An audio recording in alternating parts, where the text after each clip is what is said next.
the White House is keeping tabs on Senator Elizabeth Warren, viewing her as a potential challenger to President Trump in the 2020 election.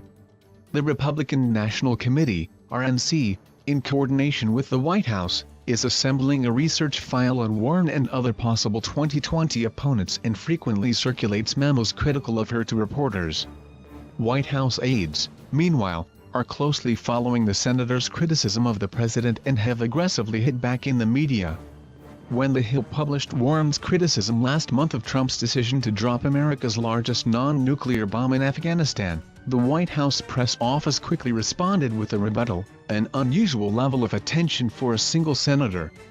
As somebody who is probably, in the hearts and minds of liberal activists, a leader of the party, that voice carries some weight, and we have to respond, said one White House official who requested anonymity to describe internal thinking. We don't think ignoring her is the right approach. Trump revived one of his favorite, and most inflammatory, insults of Warren last month, calling her Pocahontas during a speech to the National Rifle Association, a reference to Warren's claims about her Native American ancestry. I have a feeling that in the next election, you're going to be swamped with candidates, he said. It may be Pocahontas, remember that. The 2020 presidential election could feature one of the largest Democratic fields in decades, with Warren seen by many as a likely candidate. Warren has refused to engage in speculation about her plans. Pressed during an April appearance on NBC's Today about 2020, she said, "I am running, in 2018, for senator from Massachusetts. I am deeply blessed that the people of the Commonwealth sent me to Washington to fight for them, and that's what I'll keep on doing."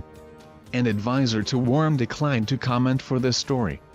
Trump allies are practically giddy at the prospect of facing the liberal firebrand senator, a former Harvard Law School professor whom they see as an easy target for a president who railed against political elites during his successful 2016 campaign. Elizabeth Warren is the perfect foil for the Trump administration, said Sam Nunberg, a former Trump campaign aide. I always thought she would be the new Rosie O'Donnell. Our base hates her. We think she's a joke. She's somebody to galvanize us. It was very smart for the president to bring her up at the NRA. The president's supporters believe that if Warren were the Democratic nominee, she would struggle to win purple states that Trump carried in 2016 such as Florida and North Carolina. White House aides say they are focused on governing but also believe that branding Warren as out of touch could neutralize her as a Trump challenger. Frankly speaking, having a pretty extreme, ideologically left-wing individual forming a role as the leader of the party is not the worst thing, the officials said.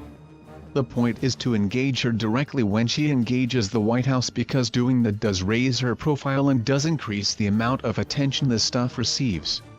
Warren isn't the only potential presidential candidate being eyed by Trump's team.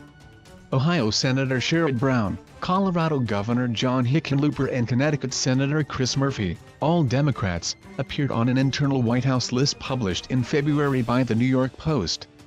Aides say the bulk of the campaign work is happening at the RNC.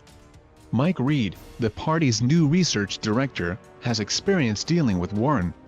The Massachusetts native served in the same role for the Senate GOP's campaign arm in 2012, when Warren was elected to the Senate.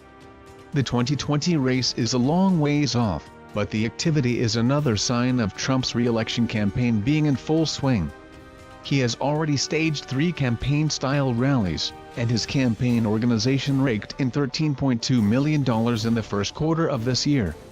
Less than a month after taking office, Trump defended his love of the trail by telling reporters, "Life is a campaign." With no clear leader in the Democratic Party, the 67-year-old Warren has emerged as a vocal leader of the anti-Trump opposition, a role she relished as a surrogate for Democratic nominee Hillary Clinton in 2016. She launched a scathing attack on Trump last week during a speech to the liberal women's political group Emily's List. The way things are going, if the next 3 years and 261 days are like Donald's first 100 days, I wonder if America will ever be ready for a male president again, Warren said.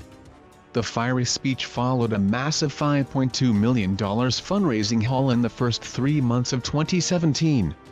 Warren's profile was raised further in February when Senate Republicans used an obscure rule to shut down a speech criticizing Trump's Attorney General pick, then Jeff Sessions. Democrats say Trump's approach could backfire. "I think they underestimate her at their own peril," said Democratic strategist Jim Manley. "They may think their juvenile jokes and slurs about Pocahontas are cute, but once they start debating the issues, she is going to slice them 6 ways from Sunday." Warren's supporters say that by focusing on her Ivy League credentials, critics ignore an entire half of her resume. She grew up in deep red Oklahoma in a family that struggled financially after her father died of a heart attack, which she often cites when explaining her focus on working-class issues. The Massachusetts senator has a 56% approval rating nationwide, according to a recent Morning Consult survey. While Democrats see Warren as someone who can energize the liberal base and female voters, some believe she can reach blue-collar voters who back Trump. The senator has made some forays into the Rust Belt, including a 2014 trip to West Virginia. She's going to have a real chance to draw a contrast between the misplaced priorities of the Trump administration over the interests of the American people, Manley said.